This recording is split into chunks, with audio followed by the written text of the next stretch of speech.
an animal, talks like an animal, must be an animal. Come hear the animals, talking animals, talking animals.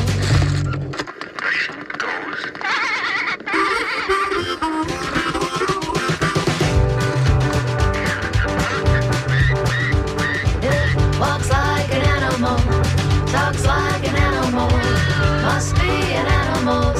Come hear the animals, talking animals, talking animals.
Morning. This is Talking Animals on WMNF. I'm Duncan Strauss. My guest today is Bobbi Brink, founder and director of Lions, Tigers, and Bears.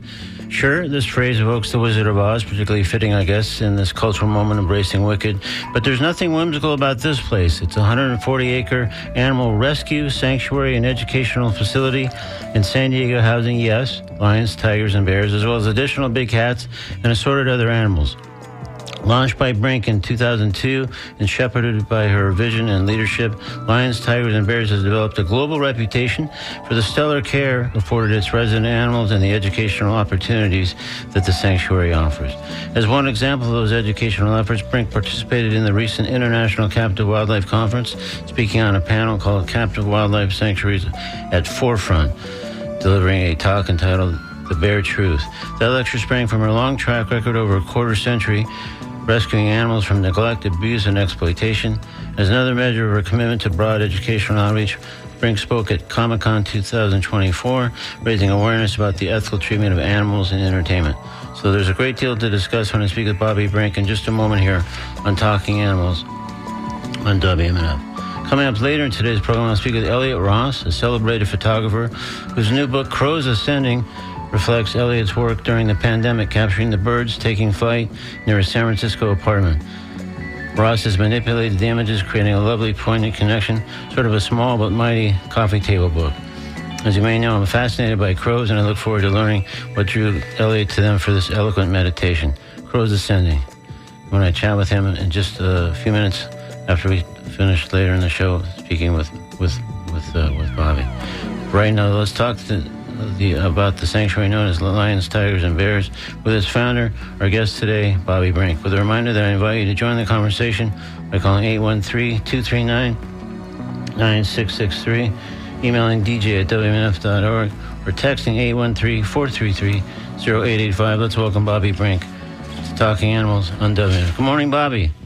Good morning. Thank you for having me today. Thanks for joining us on Talking Animals. And over the years, I've kind of found that one trait this radio show shares with animal rescue is the value, educationally and otherwise, of telling stories. For example, later in this program, I hope to ask you to tell me some stories of how certain animals living at the sanctuary ended up there. Those stories, I think, can be illuminating and influential in all kinds of important ways. First, though, because I don't often meet people who rescue bears and big cats, I think it'll be helpful to hear your story. So when did you first rescue an animal, whether it was a cat, a bear, or some other animal initially? Our first rescue was in 2002. So I actually started working with these animals in the early 90s. I was I'm from San Diego, but I had moved to Texas to open a restaurant. And in the classified ads, I kept seeing lions, tigers, leopards for sale. And just out of curiosity, I answered an ad, and that was pretty life-changing. The lady lived on 5 acres in a mobile home, and she had baby lions, tigers, leopards running around her mobile home floor for sale like a puppy. You could buy one like a puppy and take it home. And she had 30 big cats in the backyard breeding. So, of course, I didn't buy a cat and I didn't take it home, but I did start volunteering for her, and that's when I really discovered the exotic animal trade and how bad it is. People don't know, second to drugs and weapons in our country. And I was just floored by the way animals are treated and money is made. And I answered many more ads, including an ad for bears. And the guy, I told him I wanted to learn how to take care of bears. And I'll teach you. It's like a 1-hour course. And the next thing I know, I'm feeding his bears. And if I don't show up, the bears aren't eating. And I turned that man into everybody. And, I kept being told, it's legal, perfectly legal. If the animal can stand up, turn around, has fresh food and water, it's legal. So then I just, kept watching. And then I finally just wanted to open my own place to rescue animals. So backing up just... First rescue, sorry, to answer your question, our first rescue, 2002, which was 2 tigers, Raja and Natasha. And I guess backing up a little bit, because one of the things that's interesting about that story is that you were in Texas at the time, opening or about to open a restaurant. So what compelled you, do you think, looking back, to answer that particular ad? Why? What was the fascination, or why did you respond to that ad once you saw it in that publication? Being from San Diego, you don't see a lion, a tiger, and a leopard for sale in the classified ads of the newspaper. Right, but not everybody responds to that kind of ad either. They don't necessarily say, "Hey, I got to look into this, and maybe make a purchase here." Well, I didn't make a purchase, but I sure was curious, and it was amazing to lay on the floor, and who wouldn't want to touch a baby lion and tiger? And it didn't take long of going there daily to see what she was doing was just so wrong. And in the day, like, she was breeding these animals for Disney, for Siegfried and Roy, for MGM, for big names. A lot of people don't know these animals. They're surplus animals. That's how they've gotten out in the private sector, and then the private sector could do anything. When I first started lions, tigers, and bears, 28 states, perfectly legal to buy and sell any exotic animal and have as a pet. Wow. And then it was kind of weird just right after, I had a hay farm in Louisiana, and so I would be selling hay, and at the auctions, I would see the babies for sale. And it was just weird how just one thing on top of another, I just started learning, what was happening, and disgusted and sad for our animals and how disposable they are. Because I think at that time in the 90s, everyone believed the animals either lived at the zoo or the circus. Yeah. And not in somebody's backyard or basement. For sure. So back in the hay farm part of the story, what kind of animals were you talking about that they were selling the babies? They would hold up the baby exotic animals and sell them. Okay, so it wasn't more domestic animals, even though it was a hay farm. It was still exotic animals, which was... Well, the auctions were for cattle, but they would sell, miscellaneous things. And then that's how I kind of discovered the exotic animal auctions. And at the exotic animal auctions, all exotic animals. So they'd say, hey, we're going to be auctioning off cattle, but the people in the know, the wink-wink people, I guess, understood that a tremendous range of other animals would be available. Exactly. Wow. Jeez. All right. And so I guess because you were from San Diego originally, when you decided, hey, I'm going to, knowing what I've known and seeing what I've seen and knowing what not to do, I'm going to open my own facility. I guess you thought, well, let me return to San Diego, which I know and know the territory, and probably had a good idea about where you could maybe open such a facility. Right. Right before I moved back to San Diego, there were a couple leopards that needed a home. And there wasn't really a home for them because, once they get big, a lot of people can't handle them and they don't want them anymore. That's the problem. Yeah. So Mark and I, we decided that we would pay to build the leopards a cage on a lady's property. And the deal was they would spay and neuter them, they would never be bred, and they would live there for life. Well, we didn't even finish the building the habitat like a month later, and then she bred the cats and was selling them. Sometimes those people aren't great at keeping their word, I've noticed over the years. Exactly. So that's when I said, okay, I'm going to do this. I'm going to do it myself, and I'm going to do it right. And that's what we've done. Yeah. But still, there must have been, even though you were exposed to these other facilities and you saw what they were doing and, again, what not to do, but still, that's a huge step to take. What was there any particular elements that you thought, well, it's a problem that needs help and I can help, but I don't know about opening a facility? I mean, were you debating yourself right up to the moment you opened the new sanctuary? Nope. I knew I wanted to open a sanctuary, and I knew I wanted to expose the problem because a lot of people don't even know what's going on. I do think if I had it to do over again, I would probably have done a lot more. I would have, because it costs a lot of money, I would have put a lot more money doing undercover work and literally exposing what's going on. Because not any one sanctuary, including us, can rescue all the animals. So, like, every animal that we take, we have to be able to provide a perfect quality of life and for life. So big cats live 20 years. Bears, like we have a bear that's 34 years old. So we've got to provide for each and every one of these animals for their life, all the while we're being their voice and trying to get change for them. So it doesn't keep happening. We had to learn not to take like animals from certain people because then you're enabling them to breed more. We want to stop the problem. Just like the woman you made that agreement with and turned around and quickly was breeding once again. Exactly. So now, like, if we take an entertainment animal, there's literally a contract that they're not going to acquire any animals. They're not going to be in the business anymore.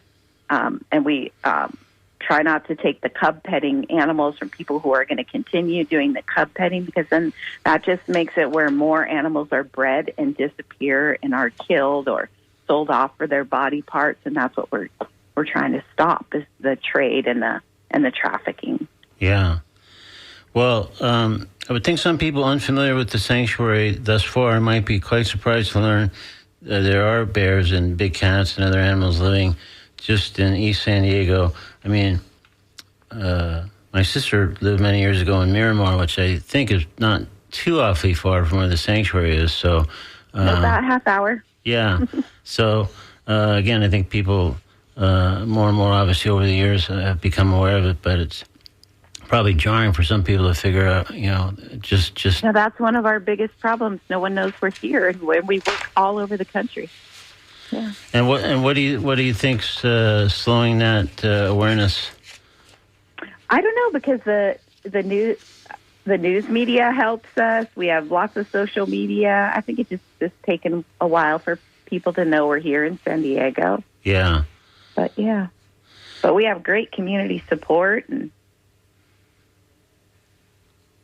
yeah, it seems like there's cool events that happen, and I think, if I'm not mistaken, there's a opportunity to actually stay overnight at the sanctuary and sort of.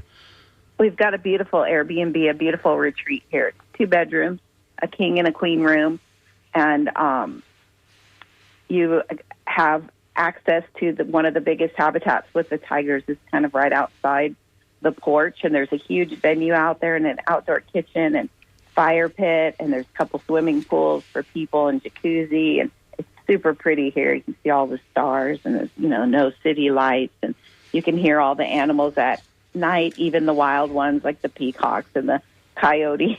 Wow. Well, I might be booking my stay as soon as I get off the air. This sounds pretty amazing. So we should let people know, as we will throughout our conversation, that the website is Lions, Tigers, and Bear, the word "and" spelled out, lionstigersandbears.org. So if you want to find out more as we're going along here, or find out about the Airbnb opportunity or other things, that's the place to go. And if you just tuned in now, this is Talking Animals on WMNF. I'm Duncan Strauss. My guest is Bobbi Brink, founder and director of Lions, Tigers, and Bears, a 140-acre animal rescue sanctuary and educational facility in East San Diego, housing those exact animals as well as others. So if you have questions for Bobbi, or would like to offer a comment about captive exotic animals, sanctuaries, zoos, one kind or another, and so on, please call 813-239-9663, email dj@wmnf.org, or text 813-433-0885. So, as we may discuss later in the context of some of your animals there, one path to sanctuaries often involves animals rescued from roadside zoos. Can you explain what a roadside zoo is? I mean, it's loosely self-explanatory, the name itself, but there's quite a variety of types. Maybe you could just sort of give us a sense of what they are and kind of the range of roadside zoos that you've had to deal with over the years. Right. Roadside zoos are unaccredited facilities that, exploit and use animals for nothing more than profit. And most of the times the animals are living in just absolutely deplorable conditions, and they're not properly cared for. And we have rescued many animals from closing roadside zoos. And a lot of these roadside zoos, they'll use the animals, they'll breed them as babies so people can hold them with it to get their picture taken. So please, please don't take your pictures with wild animals anymore. There's no legitimate facilities left in our country that do what we call the cub petting or the animal handling for photos.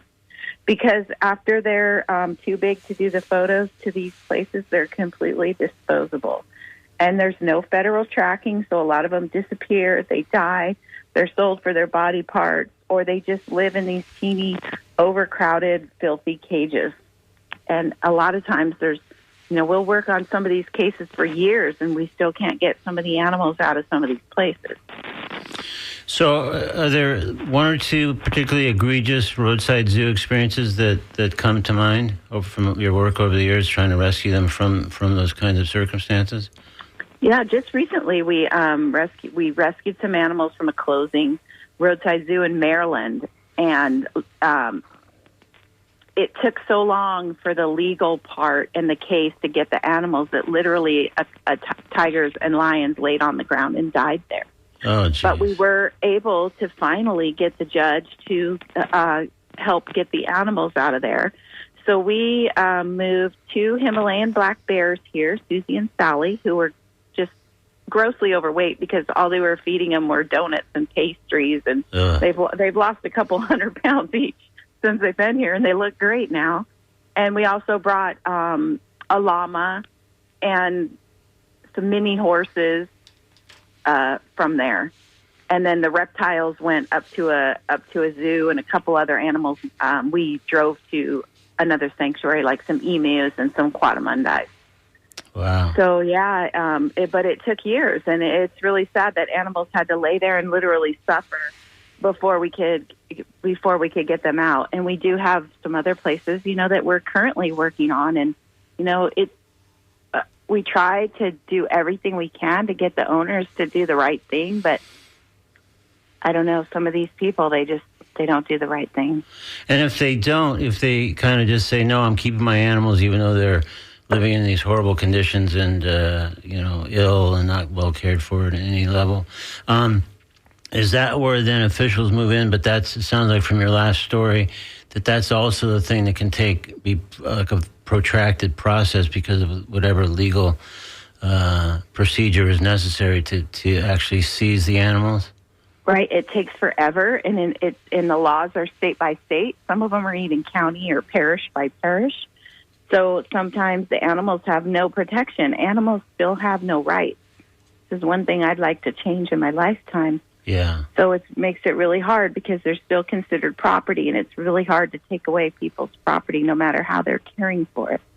So is that the main barrier? Like if you identified like this place in Maryland that you just described, and obviously it's, kind of really poorly run and the animals are poorly treated and ill and probably getting a horrible diet, including donuts and whatever for Susie and Sally. So isn't that, whatever photos or videos or expert testimony from animal experts or whatever, why wouldn't that be enough for an official that's making that decision to say, yeah, you're right. I mean, I know animals are property, so that's probably the big snag. But it seems like in the face of that kind of evidence, someone would be hard pressed to say, well, no, they should continue in this way with the people that have been caring for them this way and treating them this way. it's amazing, and I don't have an answer. And it just, I don't have an answer, and it takes us sometimes forever. And we work with a lot of other animal organizations, so it's not only us. It's just, it takes a lot of time, and we all work together. We'll all testify together. Must be super frustrating. It's very hard to continue to be nice to the people. Yeah, sure. We've got to do what we got to do to get the animals out of there. Yeah. Well, this kind of reminds me of something I was curious about anyway, which is wanting to get your perspective on the impact of the Tiger King series. I mean, owing to kind of a confluence of factors. I mean, many of us obviously were in COVID lockdown, and people were Netflixing, as much as possible. So Tiger King sort of became just a weirdly timed, kind of powerful cultural moment. But looking back now, to what extent do you view Tiger King as at least partially positive, like sort of educational event, spotlighting the activities of Joe Exotic and others of that ilk, like Doc Antle and their operations, so making it clear that, those animals were being exploited and often abused. And did that help in your overall pursuit of the kind of work you've been doing for these last 20, 30 years? I think it did a little bit, but I feel like we're going backwards right now a little bit. So I met I met Joe and his brother in the 90s before his brother died. And they were crazy then. What they were doing was just, and you would go tell people, and people would look at you like you're crazy, like, oh, yeah, that's not happening. But they were breeding every year hundreds of baby animals. And they used them for the photo ops, and then they would just disperse them across the country as pets to other facilities. The same with Doc Antle. But when in the day when you would tell people that, they would almost look at you like you're the crazy one, and that's not really happening. But it was happening. And then myself and my team, we this is the first time since the 90s I've ever seen the DOJ pick up a case. And the Department of Justice finally picked up this case, and we helped move the 70 cats. We had 3 trucks and trailers going to move those last 70 Tiger King cats across the country into our place. Jem and Zoe, the tigers, are here with us and will live their life here. But luckily, Joe is finally in jail. And if you notice, it's not like he really went to jail for all of the animal abuse. He went to jail mostly for murder for a hire. Right, Carol Baskin. Right, yeah.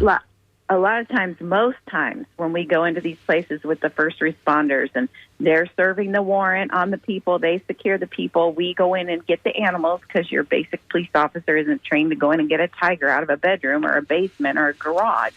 And that's where we help them. Then they go back and get whatever it is they're there for. And most times it's drugs, weapons, child endangerment, things like that. That's what they're getting in trouble. And then there's the animals. And a lot of times it's big cats and then reptiles and primates.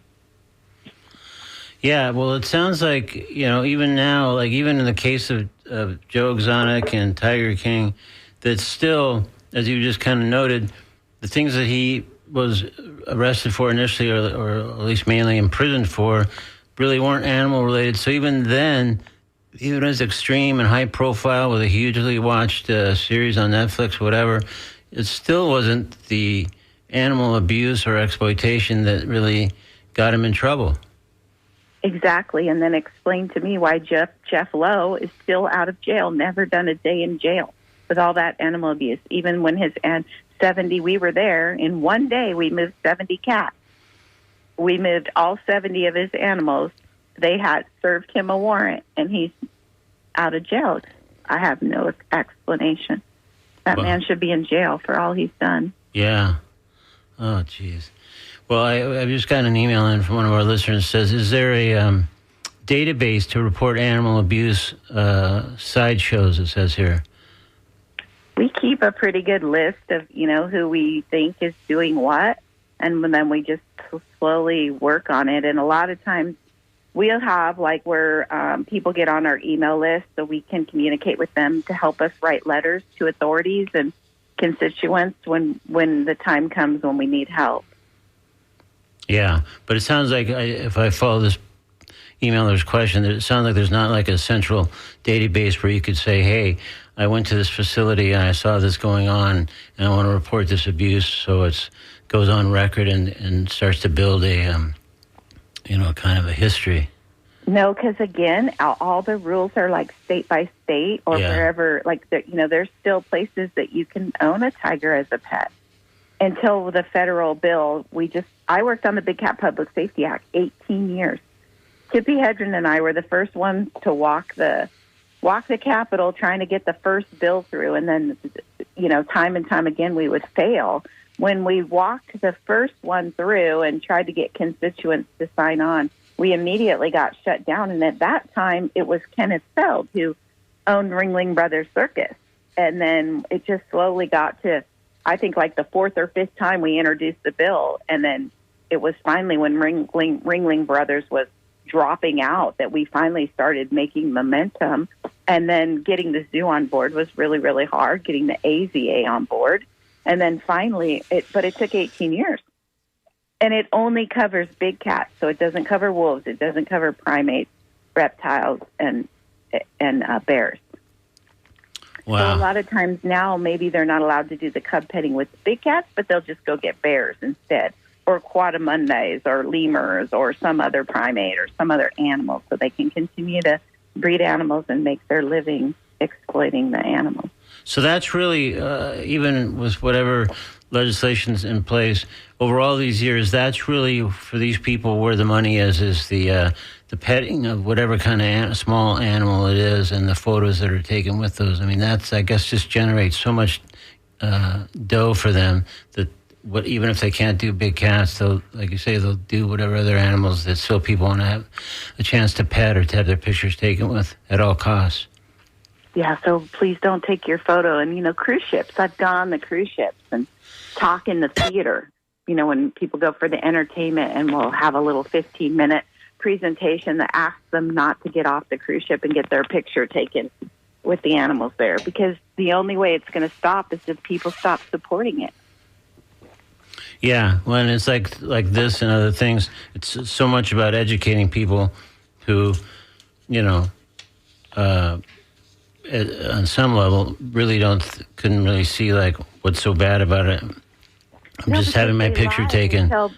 They lie to people, and there'll be big signs that says it's conservation, and they're saved that animal. It was rescued from the mother, and it's all a big lie. I call it conservation. It's not true conservation. They're literally breeding these animals. Most of them are inbred. They don't care who they breed to what. A lot of them have major health issues because they've been yanked from the mother before their eyes are even open, before they're even 6 or 8 days old. They pull the baby from the mama. It's really sad. Yeah. Well, no, I totally hear you. I'm probably, for a lot of listeners, I'm probably Mr. One Note on the conservation thing, just because it is such a complete scam. And these animals can't be put back in the wild. Right. That's not conservation. Right. So the zoos and other operations that sort of build on their so-called conservation efforts it's completely phony. But this is what I teach all my intern students that come here, my young people. They're the generation that's going to make the decision. Do we continue to put animals in cages and breed them? They're going to be their upcoming decision. Yeah. And so you said, when I first brought up Tiger King and Joe Exotic, that you thought things were better, that it did help, but then it sounded like you thought things had swung back slightly the other direction. Because the other question I sort of had in response to the Tiger King impact was, for some viewers, was it almost, unfortunately, like a tutorial of sorts, like here's how you can make some dough at an animal's expense by doing this, this, and this, as presented on Tiger King. Exactly. And then the bill needed to include more species. So now, we're gearing up for next year to start, working, but it needs to be multi-species. So when we get the next bill through, it does cover the primates, the wolves, the bears, because these are the animals that the people hurt. Yeah. Bears, they'll put these bears on concrete floors, and they're small, like in the state of California. And the state of California has pretty good laws. But the square footage for a bear is 350 square feet. That's all they require for a bear. So they'll put them on the minimum square footage on a concrete floor. It's so bad for their joints. And then they'll rub their teeth on the fence because they're bored to death. And bears live 30 years. It's so wrong. I have bears here that had never stepped on dirt until they came here. Never seen the open sky until they came here. Well, this brings us to bears, which I definitely want to spend a moment or two talking about. But let me also let folks know, again, this is Talking Animals on WMNF. I'm Duncan Strauss. My guest is Bobbi Brink, founder and director of Lions, Tigers, and Bears, a 140-acre animal sanctuary in East San Diego, holding those very animals and others. You're invited to join the conversation by calling 813-239-9663, emailing dj@wmnf.org, or texting 813-433-0885. So at this point, I think people, at least people who care about animals, are quite familiar with sanctuaries that house tigers and lions, other big cats. There are just so many of those facilities across the U.S.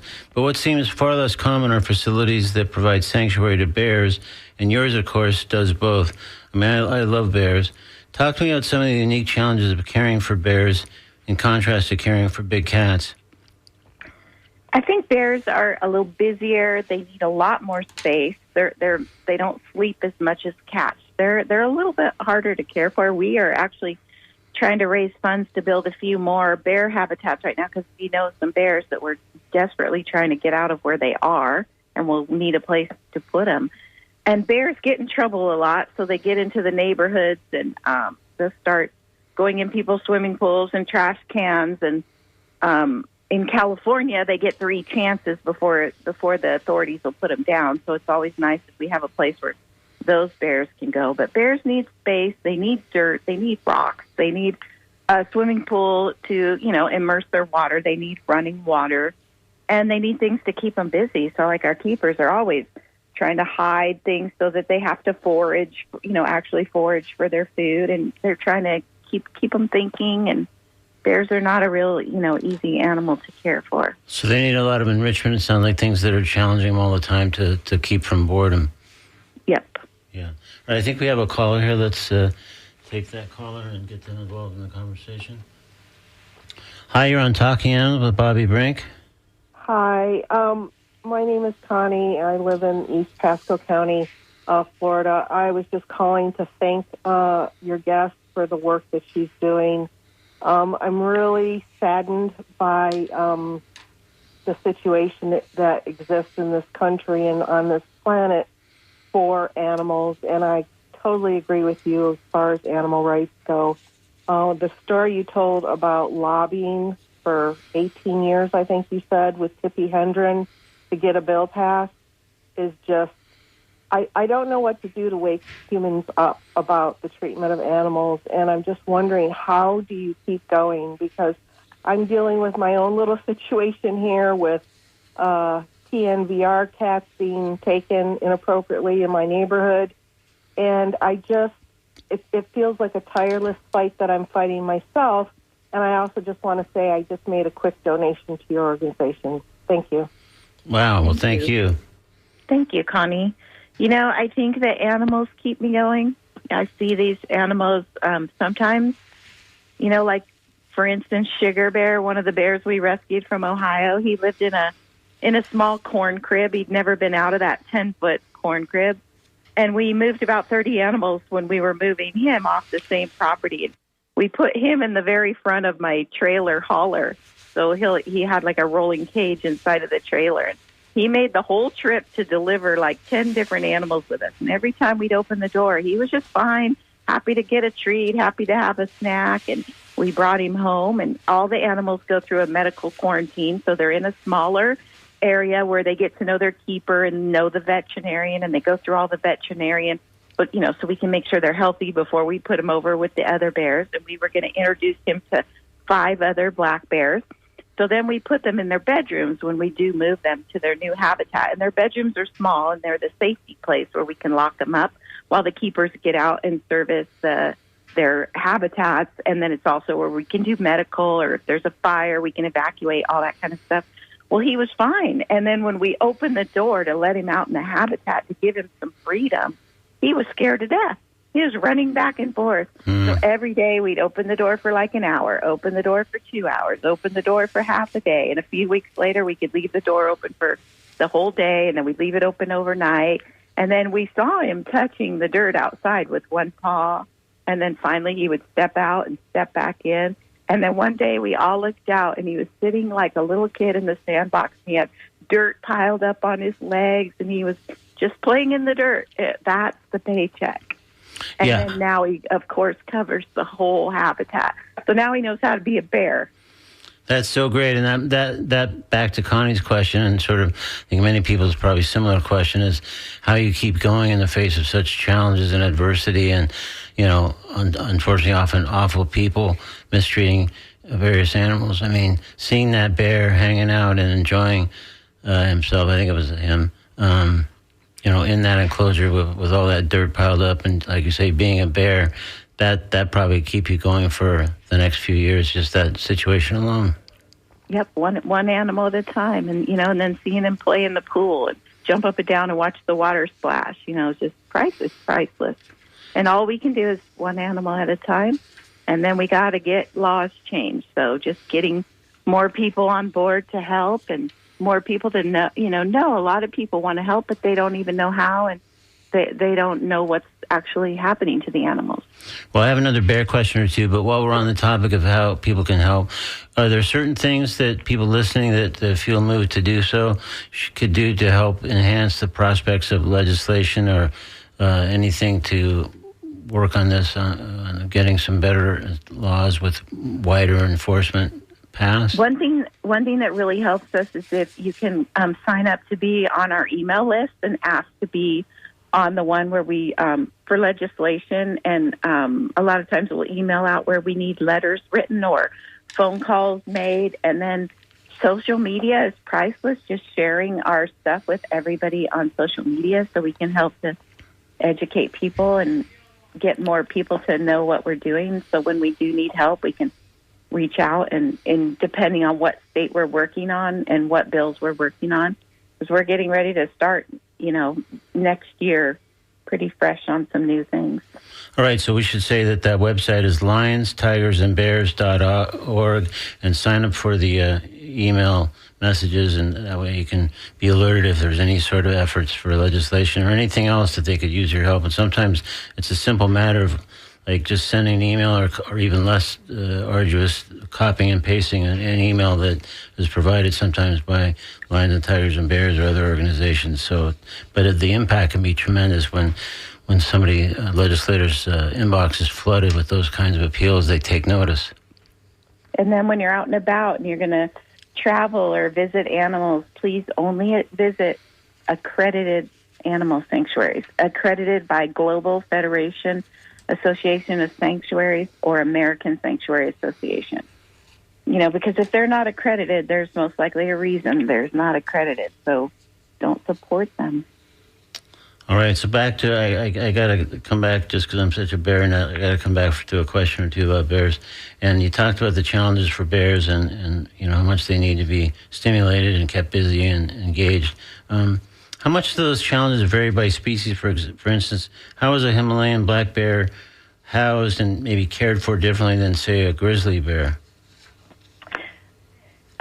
Himalayan black bears are a lot more active than the grizzly bears. Okay. They are Himalayans. They don't really hibernate.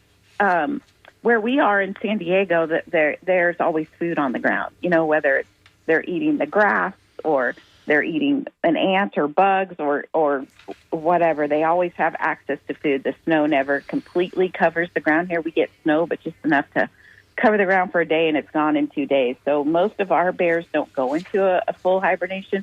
But the grizzly bears are funny. They'll pull all their stuff into the den, and they'll make themselves this big den. Like they'll build themselves a big den like they're going to hibernate, but then they come out and eat. So we do have, like, our sugar bear, the one I was telling you about, because he was forced to hibernate in Ohio. He will go to, into torpor for most of the year. So they are a little bit different in that sense. The Himalayans are standing up on their back legs a lot more, and they're more into getting things off of the trees and up higher than the grizzly bears. But they're bears. They're all a lot alike. Yeah.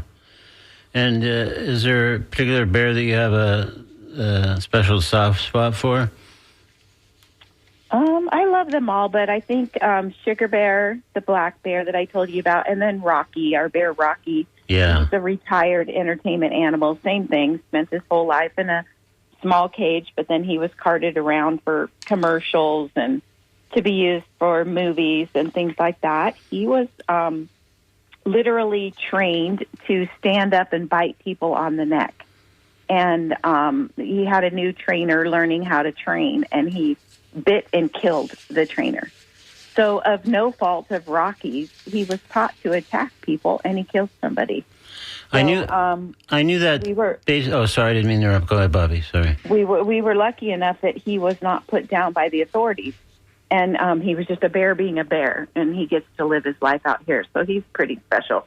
Yeah. Pretty special guy. Well, I knew that story, but I don't think what I knew is that he was specifically trained to bite people on the neck, which, I mean, it's right on the surface just seems completely nuts. But anyway, so we're sort of nearing the end of our time, Bobby. But is there?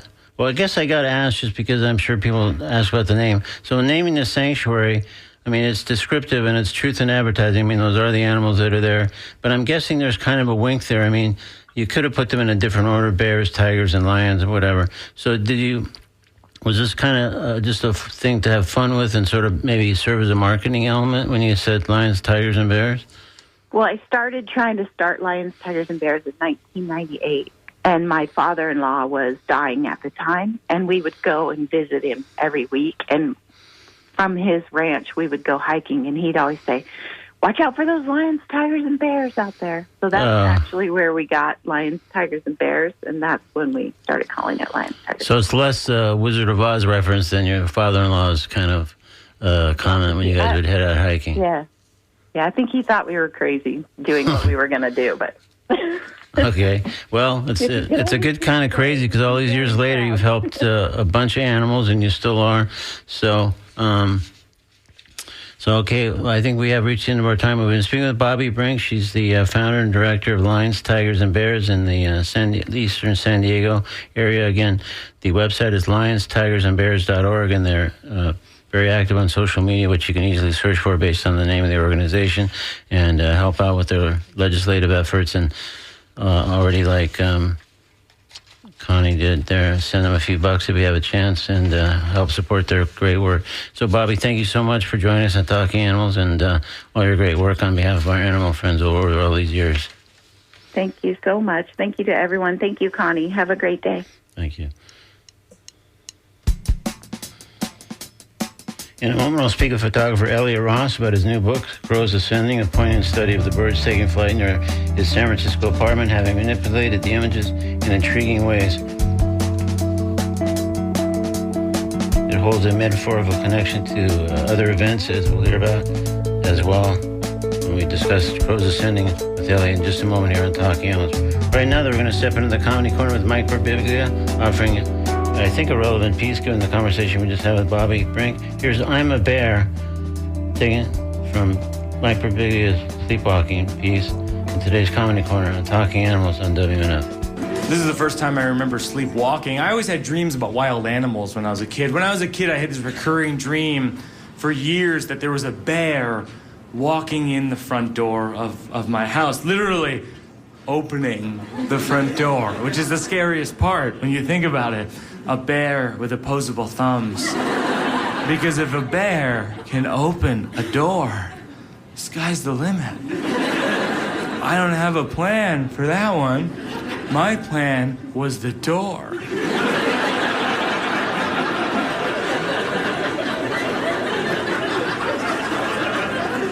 In the dream, I would hide in the kitchen cupboard with my sister Patty, and it's pitch black, and I'm scared to death, and I open up the door crack to let in some light. I look next to me, and Patty is gone, and she's been replaced by the bear. And he doesn't kill me, but he gives me kind of a coy, Jack Nicholson-y look. Like, will I kill you? And that's when I wake up. And I had that dream for years, and then eventually I attempted to face this lifelong fear. Patty and I went to Alaska. We went to this place called Katmai National Park, which is one of these places that has so many bears that when you arrive, they take you to what's called bear orientation. And they teach you, and it seems counterintuitive, but if you ever see a bear walking towards you, you're actually supposed to clap and make the bear aware of your presence. Like, I'm right here, bear. I'm right here. I'm Mike, and you're a bear, and we're okay with each other. And when they told me this, I was like, oh, I'm going to be murdered by a bear, because that seems like basting yourself in barbecue sauce. You know, it's like, I'm right here, bear, I'm right here, and I taste fantastic. I've applied condiments so that I'll be less bland. That was Mike Birbiglia in today's Comedy Corner with a piece called I'm a Bear, taken from his show Sleepwalk with Me. Now it's time to speak with photographer Elliot Ross about his new book, Crows Ascending on Talking Animals on WMNF. Good morning, Elliot. Good morning. Thanks for joining us on Talking Animals. And let's jump in. So why crows? More specifically, I guess, as a person, what interests you about crows? And as a photographer, what interests you about crows?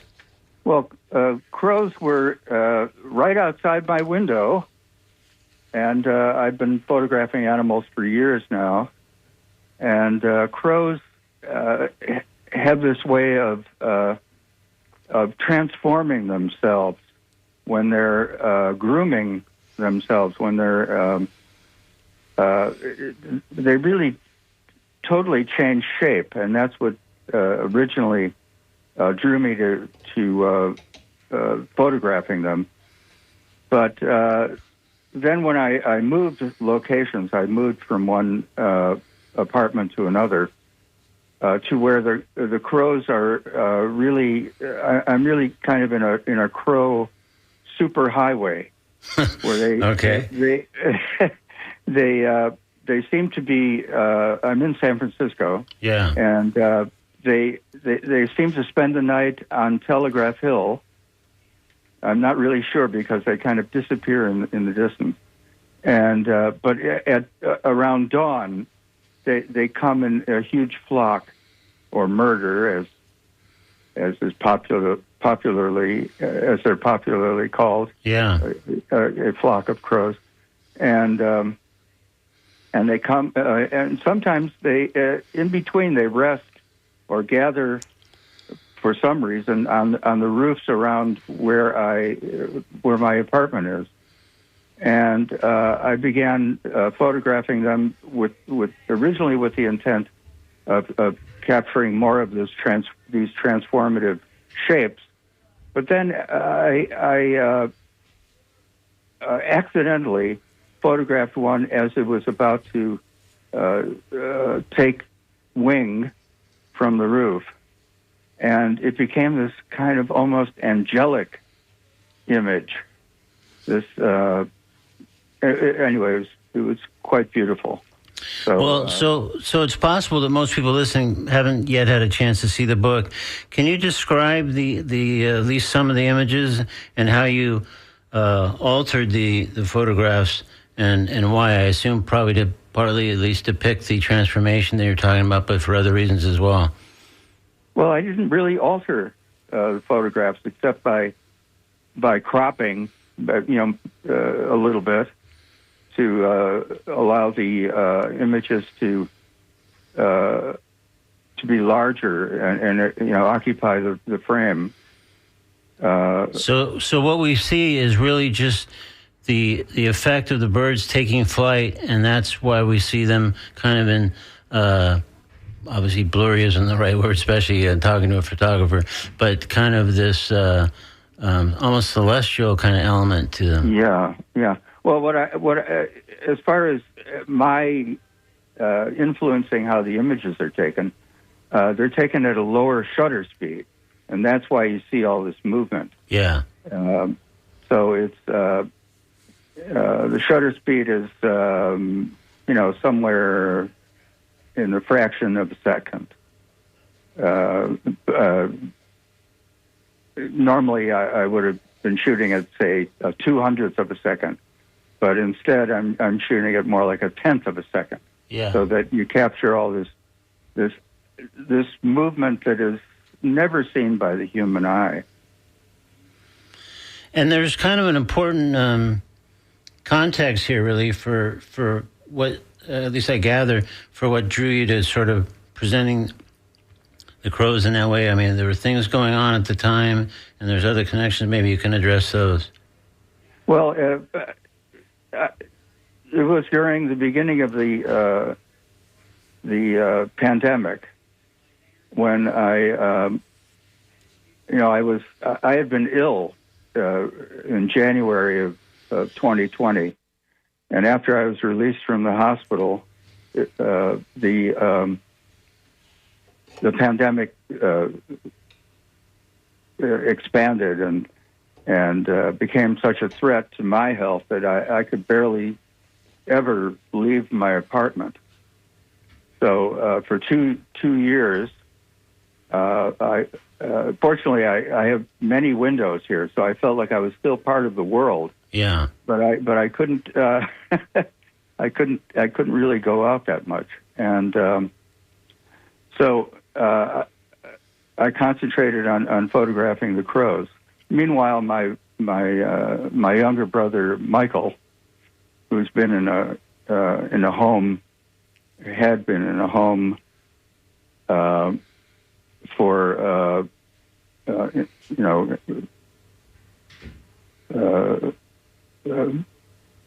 people with not mental but cognitive, I think, or intellectual. What's called these days intellectual disability. Yeah. He was in his first year of life. He developed epilepsy or seizure disorder, and it really damaged his brain to the point where he never really developed beyond the intellectual capacity of a 1-year-old. Mm. So he contracted, along with many people who were institutionalized, he contracted COVID, and he had severe asthma, so he was hospitalized. Fortunately, he pulled through, but his seizure disorder caused him to have Parkinson's disease. Oh, geez. And that really led to his death some months later. I'm so sorry. And so the book is dedicated, I guess, to Michael. Yeah. So all these things. Yeah. Okay. Oh, sorry. Go ahead, Elliot. Well, yeah. In the middle of shooting, I should say there are 20 images in the series, and after about a dozen, after printing about a dozen, I started thinking about the context in which I had created this series, and how much the pandemic had to do with it. And then, of course, the major event for me was his death, and not being able to be there. And but we had a Zoom call right before he died, and that was my last contact with him. Yeah. Well, I'm sorry about your loss, and yeah, thank you. Great that you could dedicate this book to him. And just so, because we're just about running out of time at the moment, Elliot, I'm afraid, okay. but I want to find out how folks can buy the book. Anywhere books are sold, or is there a specific website that people should visit to do so? Yes, they can go to schiltpublishing.com, and that's SCHILT Publishing, all one word, of course, no spaces.